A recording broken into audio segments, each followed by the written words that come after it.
Welcome to the Freewoman podcast, a space for all women who are ready to break free of the inauthentic life.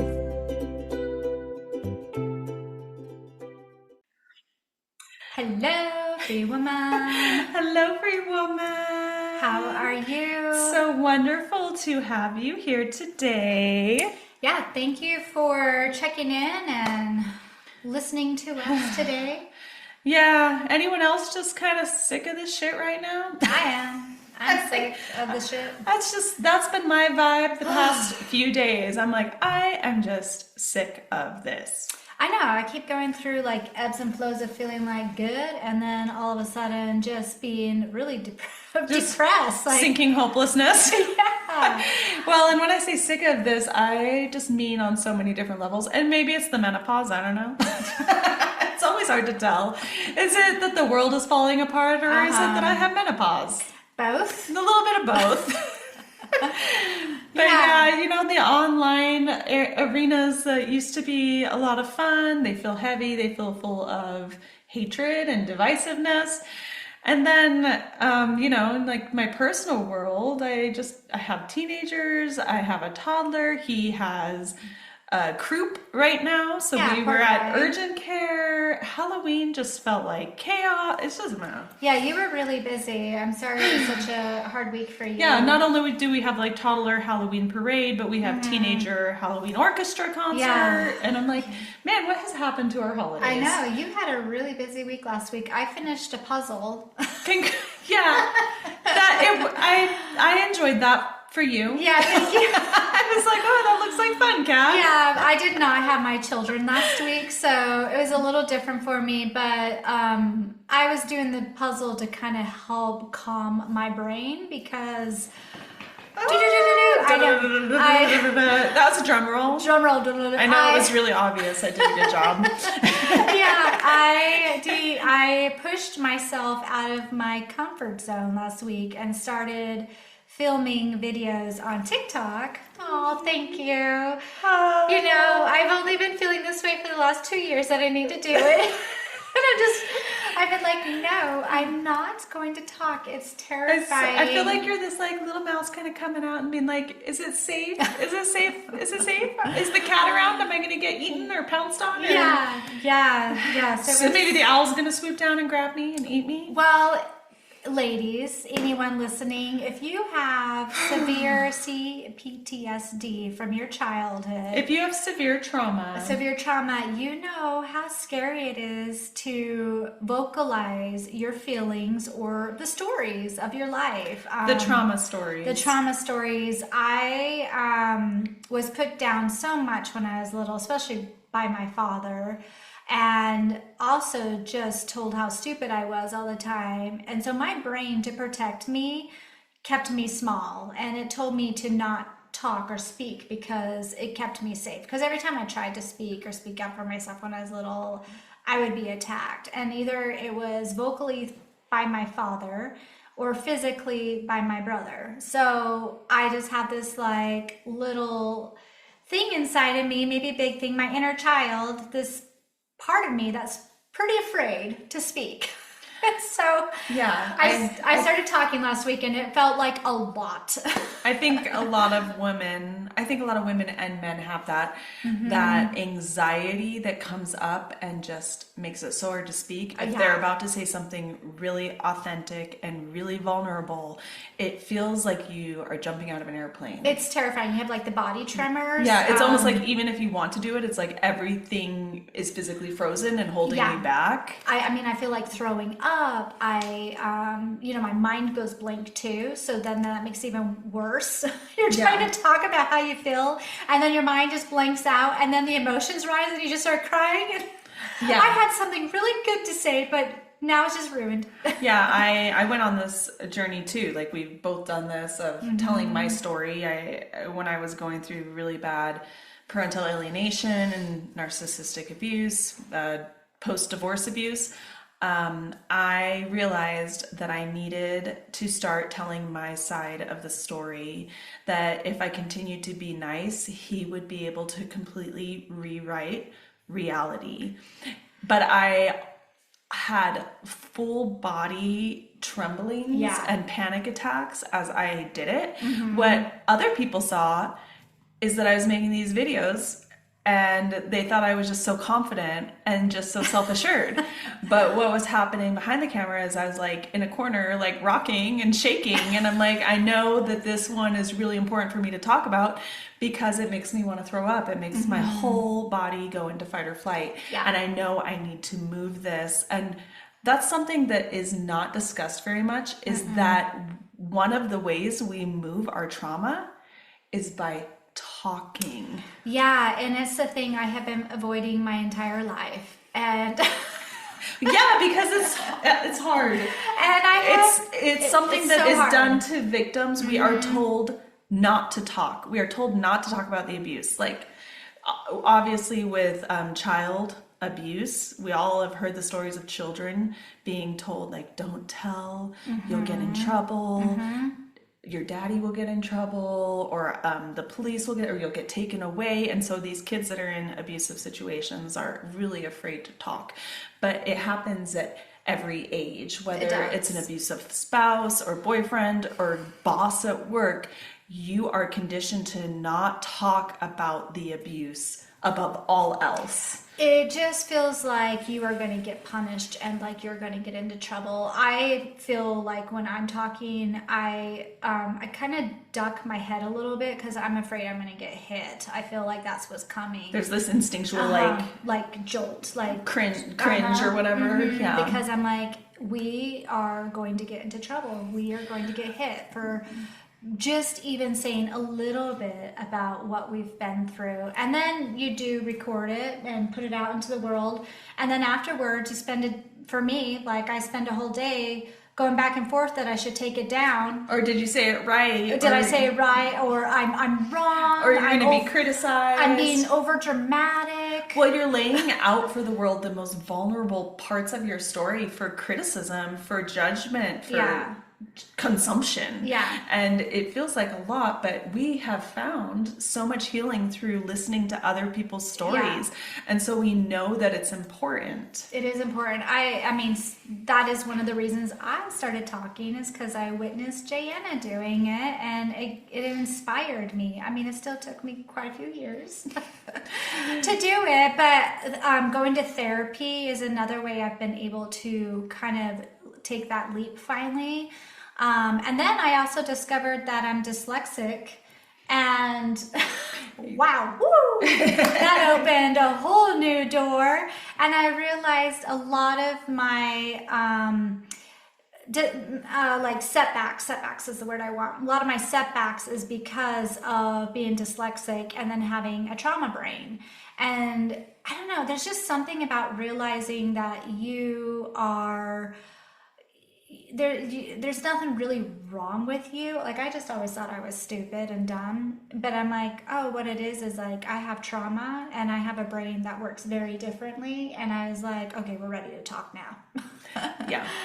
We're ready to take that leap and do the really, really scary thing. And doing a puzzle last week really helped me to kind of come in. Yeah, it kind of helped me to be in that kind of meditative place and have a little chat with myself, like, you're safe. It's okay that you did this. Oh, look, we found another match. Yeah.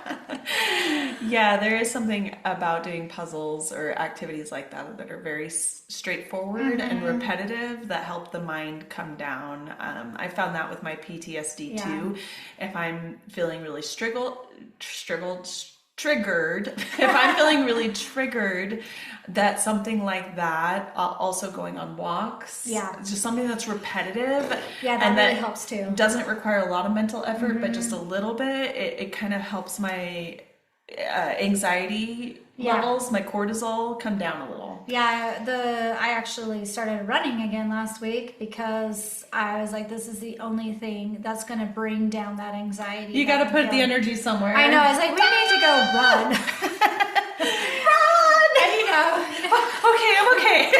Oh my God, I'm still vibrating. Let's run some more. Yeah, I started doing a lot of tapping exercises when I was going through that, to just like feel my body. And I know there's lots of different methods of tapping. I'm not like an expert, No. but I just started like kind of like tapping my body to be like, this is my body. We're here. We're here right now in our home in this current moment, and we are safe. Yeah, the tapping, maybe it's just kind of instinctual, not needing to do that, but I would tap right here at the center of my chest, especially the last couple years when I was absolutely terrified that I might become homeless. And I was like, how am I going to take care of my kids? And, you know, I just really like getting your foundation taken from you is like the scariest for me. This one of the scariest things I've ever experienced. And I would just tap my heart right here or my chest, and I would just say, I'm safe. We are safe right now. We are safe. Like right now, we are in a home. Let's not worry about the future. It's like, I'm safe, I'm safe. But the tapping really helps bring me into my body too. I really like that one. And it's almost like the tapping helps rewire the neurons in the brain too. So you're building a stronger thinking process and nervous system. So I like the tapping. Yeah, we're talking about like triggered as in telling our stories on social media, which is a huge trigger because it is public. It's out there for public consumption and judgment and abuse. Well, and being twisted. Not only that, our abusers can one day see what we're talking about, and just knowing that. Because they stalk us and are obsessed with us. Because that's how abusive personalities are. What they do. They don't just leave you alone. Yeah. When you break up. Yeah, it's lovely. But it's not just social media that causes this kind of anxiety. Using your voice to also stand up for yourself. Yeah. If you are a survivor of abuse, using your voice in that way to like draw a hard boundary or to stand up to gaslighting and say, no, this is what really happened. Those things are incredibly triggering as well. And I've had full-blown like panic anxiety attacks from doing those kinds of things. Like just sweating and like you can't breathe. This feeling of like not safe, not safe, not safe, not safe. Those are really terrifying. And it doesn't help if from a very young age, if you're gaslit or belittled, and then you are an adult and you're with someone who's doing the same thing to you, you really do think that you're the one in the wrong, that you are the crazy person, that you are just not good enough, you're not trying hard enough in the relationship too. And then you're also, for me, I was trying to do whatever I could just to keep the relationship smooth and that's what safe. You do when you're in an abusive relationship. You walk on eggshells and you learn how to anticipate their behavior, how to read their mood, and how to keep them happy at all costs. You keep the abuser happy. And I mean, how nice for them. God, no kidding. That everybody in their world is doing a fancy tap dance just to keep their mood elevated. That's why when you figure this out and you get really sick of it and then you leave them and then you've not been with them for a while and you realize their patterns is actually abuse and you start realizing you're safe and you can say no, you will see the real person come out. And it's not pretty. Well, you kind of always knew that was there. That's why you're doing the fancy tap dance. That's why you're afraid to say no. That's why you're being so accommodating, so pleasing, is because you know that there is a landmine under there, like just waiting to go off. Yeah. And so, especially if you've had childhood abuse, which we both did, then as an adult, it's like you can sense that. Your intuition, your instincts know when the landmine is there, and you people please like crazy to avoid that, any kind of explosion. Yeah, learning to... conflict. It does, learning to unteach yourself to be the pleaser is very uncomfortable. Yeah, to go towards the conflict rather than manage it or run away from it. It's so uncomfortable. So uncomfortable, so terrifying. I mean... I remember when I finally decided I wanted to divorce my ex-husband, and I couldn't believe I was the one saying I wanted it. I'm sure he was shocked too. Yeah. It took me about 1.5 years to get the confidence to finally do it. And then I had to have a little pep talk with myself before. And I just, again, had to tell myself, we are safe. We can do this. We don't have to do this anymore. It was terrifying. And I kept saying, I'd rather push out a baby naturally all over again than do that. I was like, I'd rather jump off a cliff than do this. I am so afraid to stand up for myself and what I actually really want. But you know what? I did it. And I'm so proud of myself, but that was just the beginning of learning to stand up for myself. It has been 7 years of consistent saying no and creating boundaries. And as I've done it, I've lost everything. I had recently a really difficult conversation where I was voicing some things that were so uncomfortable. And I couldn't, it was amazing reading the text and being like, this is so basic, this is so simple what I wrote. But because of the person I was directing it to, which were family members that had bullied me from the time I was just a little kid. Like little kid. Like I don't even have memories. I just have emotions around a lot of like those early years. But it's been going on my entire adult life too. And I finally called it out in a very like gentle, direct way of when you do this, I feel like crap and I don't want to be around this anymore. And it was just that, like, that's basically what I wrote. I had a full blown like body tremors all over, shaking after I sent it. And then I also like cried, but then I kind of laughed, but then I cried again and then I like shook all over. And it's crazy that such a simple message as a 40-year-old woman to another adult that doesn't even live near me caused that kind of a response in me, which tells me that what I was saying was very true and very vulnerable and rooted in deep childhood trauma. I mean, that is such a good indicator of when you're doing the right thing for you. It's uncomfortable, it's scary, and like you said, your whole body shakes. I know now if I'm starting to feel that way, it means we have to go in that direction, and I'm always really pissed off. Yeah, I know that. I get the same feeling too. Well, like, oh, God damn it, again! We have to do this again? I'm so tired of doing the hard stuff. I remember a few years ago, someone telling me that I should really talk about the Mormon church on social media because I was talking about abuse, but I'd always been really careful not to bring up the religion of my childhood, because my family is still all active in that religion and they would watch my stuff. But as soon as this person recommended that to me, I had like a full-blown panic attack. And I was like, well, shit. They're right. I need to talk about this. Otherwise, I wouldn't be feeling so much anxiety and so much fear. There is something here that has to be unearthed through words. Yeah, you did a really good job doing that. I was pretty triggered just listening to you do it because I avoided my childhood memories of the Mormon church. And I was like, this thing did not affect me. It is not going to own me. I am not a Mormon. And then the more we talked about it and the more you talked about it, I was like, oh wow, I'm pretty fucked up because of the church. Yeah, maybe it did have maybe living in an area that's 95% Mormon as a young girl affected me. It really affected me. And I really hated going into that, but we did it. But speaking of being triggered, even listening to my videos, what are the responses that you've been getting to your videos? I know. It was actually kind of overwhelming.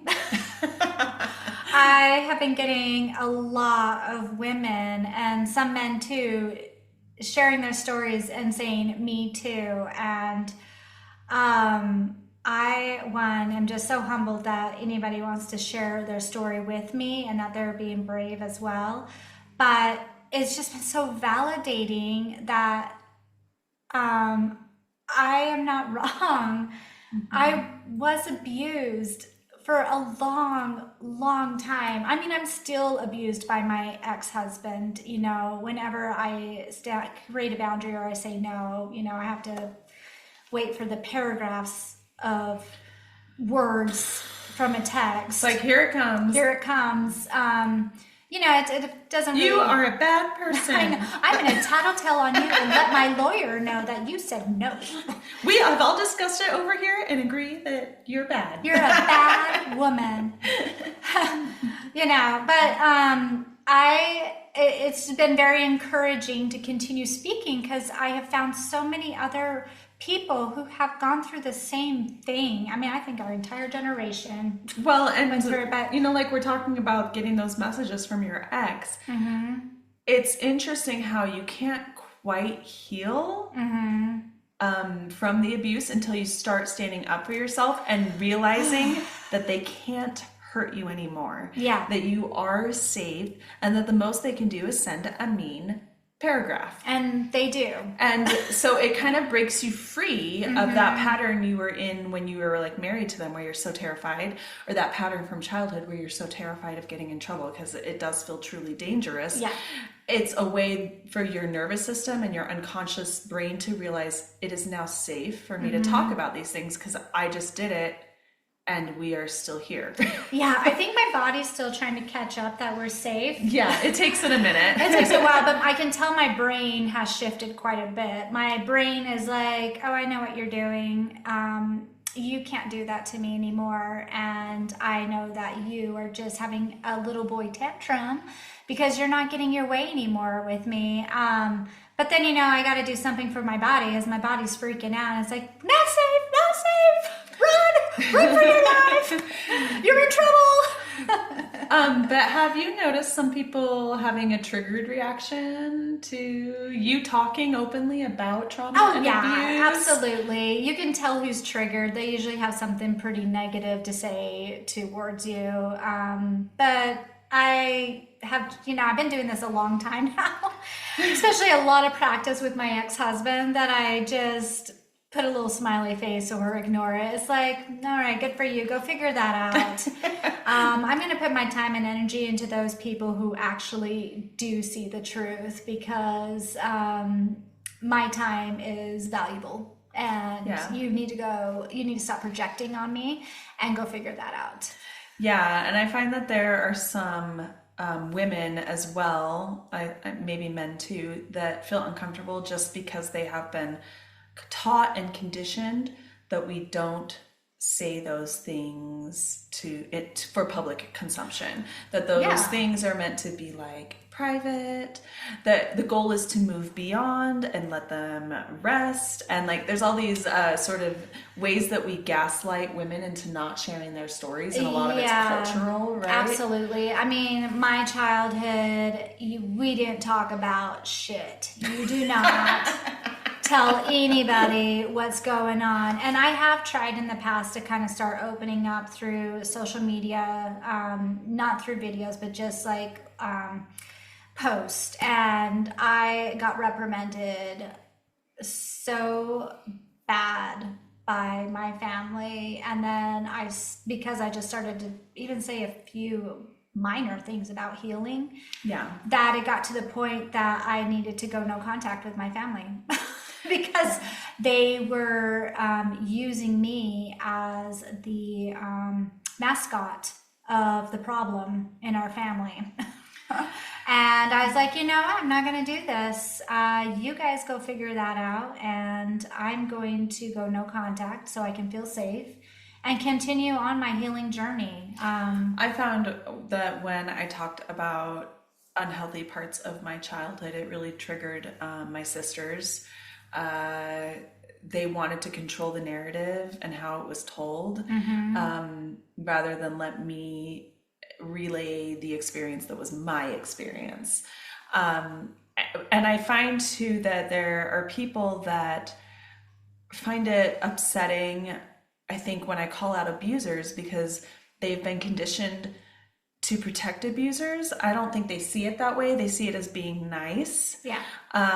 But they see it as rude to share a negative story about what someone did online. Yeah.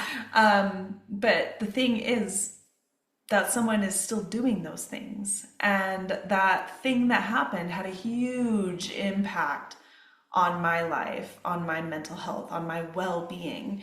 And shouldn't we be entitled to our own stories, even the dark parts, regardless of if our abuser likes that? Yeah. Why are we so worried about protecting the abusers? Why can't we focus on helping the people who want to heal do the work? Yeah, it's almost like let's just always try to keep the water calm, keep everything steady. So let's just pretend it never happened and just keep going on every day and pretending. But yeah, I don't know why. I don't know why it's so hard. Why we think the best way is to not talk about it and not talk about the abusers, because really, you know, when we all start talking, we are the ones that actually have the power, because the abusers, they love that nobody knows what's going on. They thrive in silence. They do. And then once you start to remove their mask, it makes them so uncomfortable. But I can understand why people aren't talking. I mean, God, it took me 42 years. Well, it's scary. There's it's hard. For those people that are protecting abusers, a lot of them have an incident in their past, like we do, where they learned that you have to keep the abuser happy in order to be safe. And although they're not fully conscious of this, they continue to do that throughout the rest of their life when they encounter those personalities that are bullying, that are gaslighting, that have that kind of energy. They appease them. They seek to appease them rather than stand with those who are speaking out against it. Well, I guess as a child, if you're never seeing your parents stand up, if you're being told to be quiet, then I guess as an adult, you still continue to do the same thing. But I decided a long time ago that I'm going to teach my children how you stand up to a bully, how you stand up for yourself, how you choose yourself, how you have boundaries, and how to keep your peace. I know that our children was a huge motivator for both of us, where it's one thing for us to have to go through this, right? This mistreatment, but allowing it to be normalized for our kids, I was like, oh, fuck that. Oh, I know. I'm like feeling it in me right now. It's like, just try. Yeah. Yeah. My kids have been such a, I don't know what the word I want, cheerleader. They have been the motivator to do what I've been doing, to do my inner work, to do my healing, and to stand up to their dad and to teach them what abuse is, and then just to also create a space for them that feels safe and like unconditional love. Because I'm like, I want you guys to have a head start in life. I don't want you to go through what I have gone through. This healing, this brain trauma, this is taking so much energy and it has consumed everything in my life. And it's because nobody stood up for you as a child. Nobody stood up for me. And sometimes I'm like, God, where would I be if I didn't have this trauma? Where would I be in life? Maybe I'd have a home. You know? Well, that's for sure. Maybe I would have a very successful career. Maybe I would have went to college because I wanted to go, but I was too afraid. I had no support. And I was just told all the time that, one, I'm a girl and girls don't go to school, and that I'm stupid. And I just have realized that I'm not. What? It was a mind-blowing realization. It really was. This just happened like a week ago. It's been huge. Like, still processing, but it's made me really angry because I have been, some things have just been stolen from me, because I have had to put all of my time and energy in standing up for myself, in reprogramming my brain, and doing these things that just terrify me. And it's just like basic human things, like standing up for yourself. Yeah. You know, and I related childhood abuse to it's like you're in this hole, and your parent. You're a grasshopper and your parent pulls off your hopping legs and then throws you in this hole. And you have to climb your way out to even get to like the starting point where most other people start, and you don't have your hopping legs.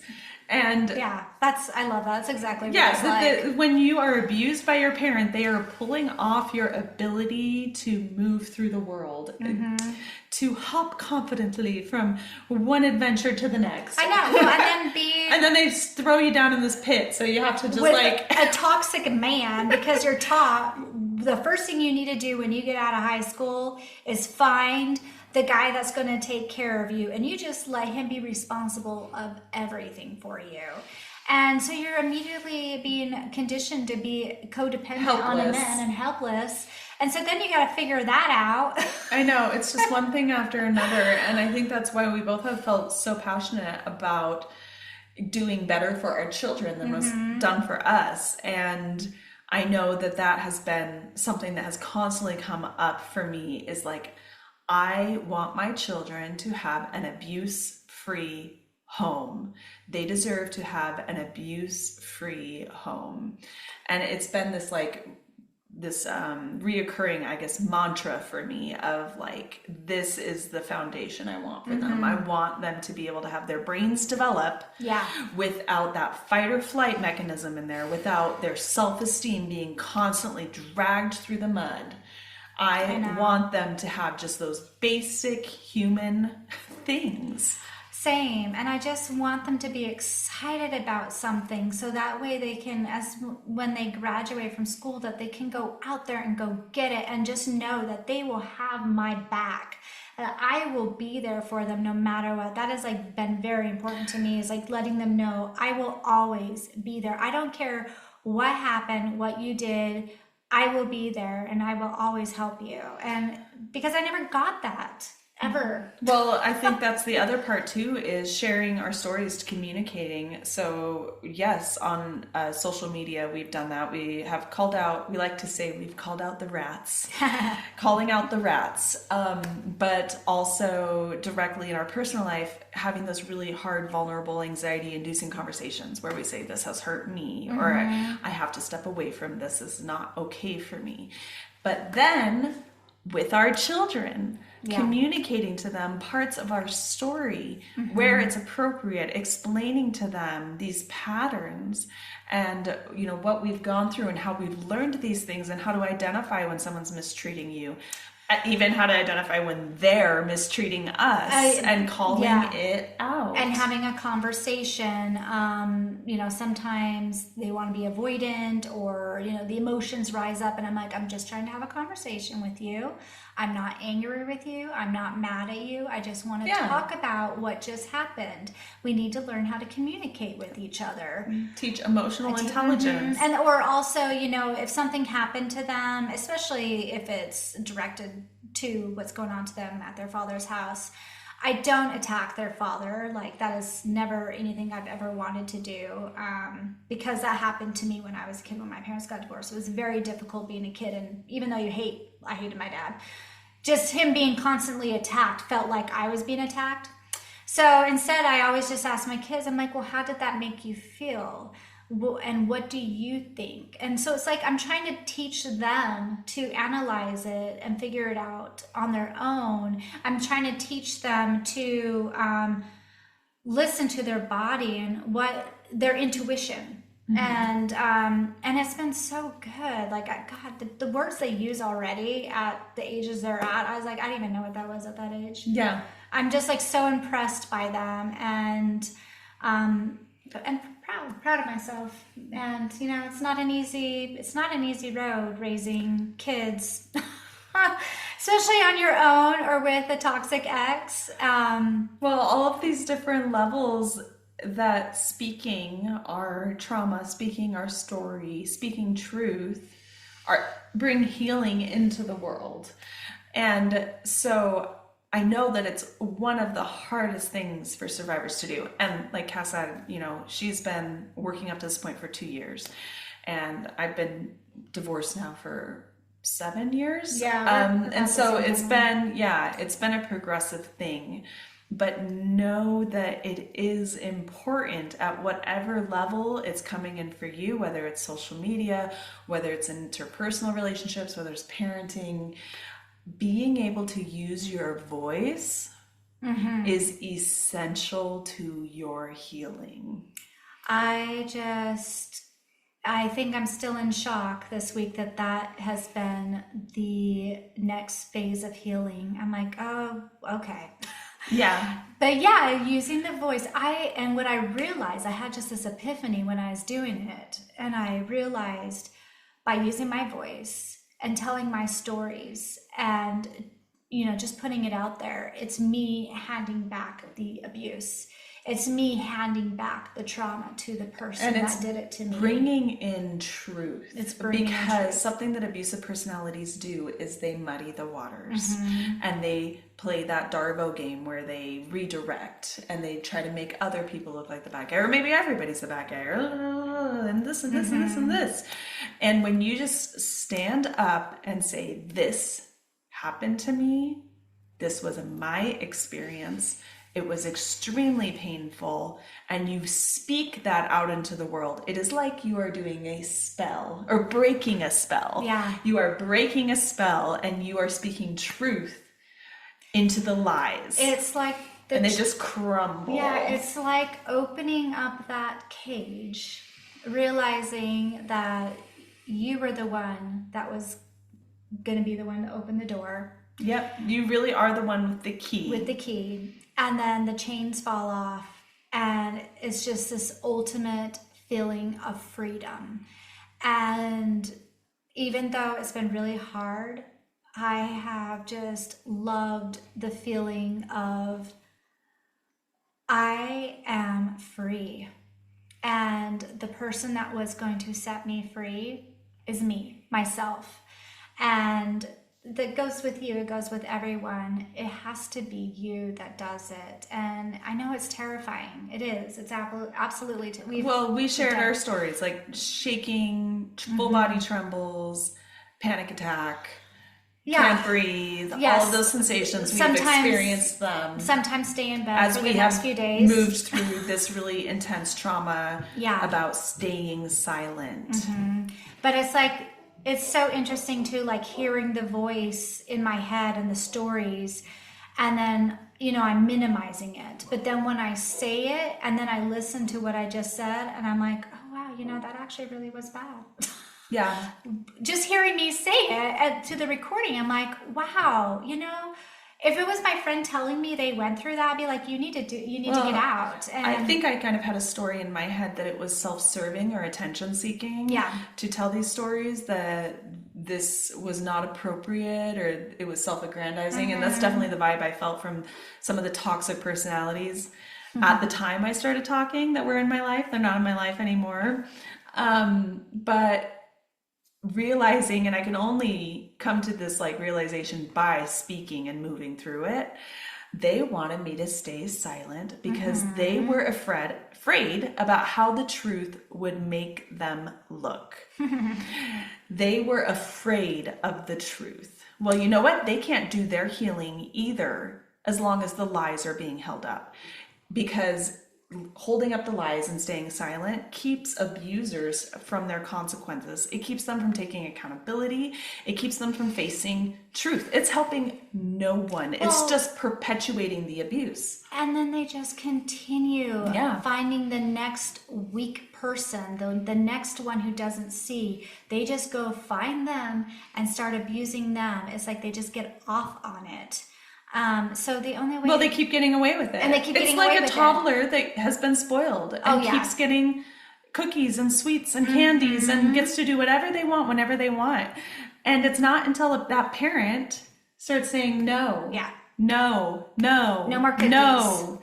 Not okay. And let them have their... This is not okay. Yeah, and let them have their tantrum. I mean, when I have to do with my kids and, they have their tantrum and it's like, okay, go do that in the bedroom. Yeah. It's okay for people to be upset. Yeah, let them be upset. Let them be upset. And it's okay. And that's taken time. That's taken time for me to realize someone can be upset. And especially now if I'm not in the same place as them, I can do this through texting. Let them be upset. Obviously make sure you're in a safe place. If you don't feel safe, don't do it, but find a safe place to, you put put whatever it is that you need to say out there. Well, and how many of us on the flip side of that, where we were maybe doing something and didn't have awareness of its impact or what was going on behind the scenes, and then someone spoke truth and we suddenly realized the part we were playing in this game or this puzzle, and we were able to take accountability and apologize or change actions or make amends. Yeah. The truth helps everyone. It helps victims and abusers. And so it's this false narrative that we need to protect them, that we need to make the story nice or soften its ugly pieces. Yeah. The truth sets you free. It does. And it's scary. But wow, it is invigorating too when you finally start doing it. And once you start, you kind of can't stop. It's sort of addictive. It's like, oh, I can just say this. I can just say this out loud. Yeah. It's just like, oh wow, this feels really good. And especially when you find a community of people who have done it. And just like for me, like this last week, putting it out there and people reaching out to me or on the social media on TikTok and just hearing the stories. And it has just been so validating. I'm like, I am not wrong. I am not crazy. And look at how similar all these stories are. And we've just been letting these, I'm going to just say it, men, abusers get away with it. And the niceness lets them get away with it. It does. And so we just need to start talking. And no more cookies. No more cookies. Cut them off. Let's take it away. He's eaten the whole cookie jar. Someone needs to pull it out. What does that rhyme? Poop, eat the cookies in the cookie jar. Oh, yeah. Who, me? I know who did. I do. Pick me. I know who did it. Yeah, it's time to take away the cookies. Call out the thief. Mm-hmm. And just know, I mean, yes, it's scary, but Jane and I, as we've said almost every time we do a podcast, we have done it. We know how hard it is. And this is what this podcast is for, is to help you, free woman, to open your own cage and step out. And you can do it. If we have done it, you can do it. Your voice is so powerful. You have no idea. There is a reason in witchcraft folklore so much emphasis is put on the words that we use. Mm-hmm. The words that you use matter. You have the power to speak truth into being. It makes me think of like the sirens too, how they use their song to lure in their victims. Mm-hmm. There's just so much here with your voice, and we can try to dance around it and try all these other ways, all these other methods, all these other healing modalities. But speaking is essential for victims of abuse. Using your voice is so crucial. So we will continue to use our voices. We will continue talking, and we are going to continue to be brave and share our stories. And you know what? We hope that you start to share your stories too in whatever way feels right for you right now, because you have a beautiful voice and the truth will set you free. Amen.